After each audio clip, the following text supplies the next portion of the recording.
Hello, everyone.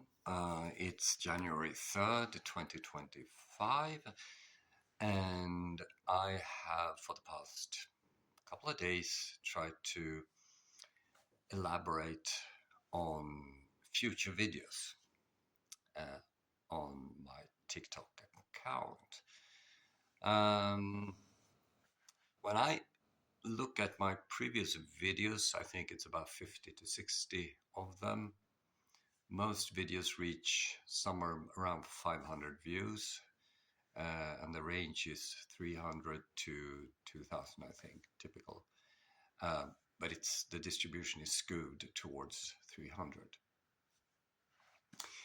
In two cases, though, I reached 50,800 views and 19,800 views. In both of these cases, I talked about mental health issues. So in the first video, 2023, which was viewed by more than 50,000 people, I talked about this inquiry which claimed that Finland is the happiest country on the planet. And I said that's not true because Finland has most cases of depression per capita in the European Union and most cases per capita of Alzheimer's on a global scale. And here's an interesting thing. The prevalence per capita in Finland is twice the prevalence per capita in Sweden. That means that 20% of the people who die in Finland die of Alzheimer. In Sweden, that number is 10%. Horrible, isn't it?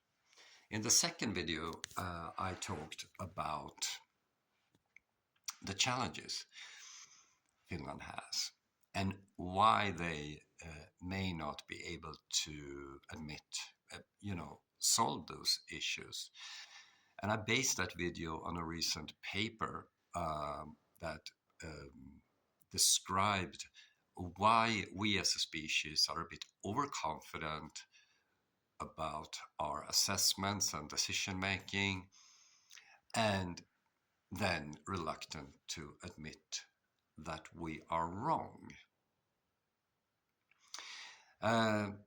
So what about the future? Now, I'm a psychological scientist, so I pay attention to stuff that has to do with psychology, and I frame my approach with, I describe it as anthropological social neuroscience, anthropological social neuropsychology. So what does it mean? Well, anthropological means basically the history of humankind. Social means all the stuff that we encounter in the environment, and neuropsychology is the processes that occur in our brain. Yes, basically everything, but just a fancy description.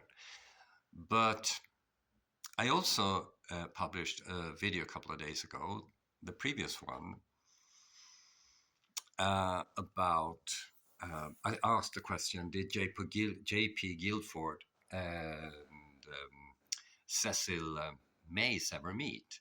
Now, these two guys were prominent psychologists who very few people know about, but I also asked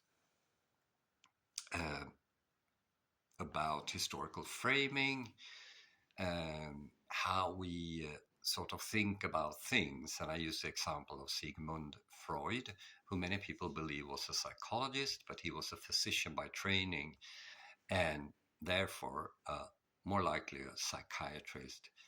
Very little of his work has been validated, but he was a fantastic author. And the stories was about,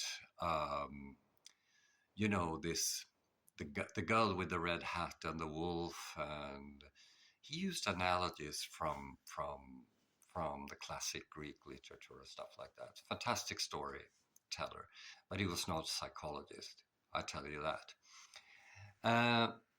So I also mentioned the LLMs, the large language models that has now occurred, and many people think of them as AI, which is an abbreviation for artificial intelligence. And of course, it's based on research in artificial intelligence, but the application is large language models. So I used one of these, the Copilot, um, to get some information about psychological history. And they mention one of my favorites, actually, mathematician Poincaré. I can't remember his first name now, and how he tried to model creativity as a function of the interplay between declarative and non declarative memory systems. Now, of course, Poincaré didn't frame it like that because he published this in 1908. But people say that this guy was actually basically right on the money. So he's doing a very good job at pinpointing what it was all about. Now, uh, his propositions were further developed by another one of my favorite psychologists, who he really was a mathematician, actually, Jacques Hadamard, who developed um, Poincaré's proposition into a theoretical model. Also, Wallace's four-stage four-stage model originated from Poincaré's work.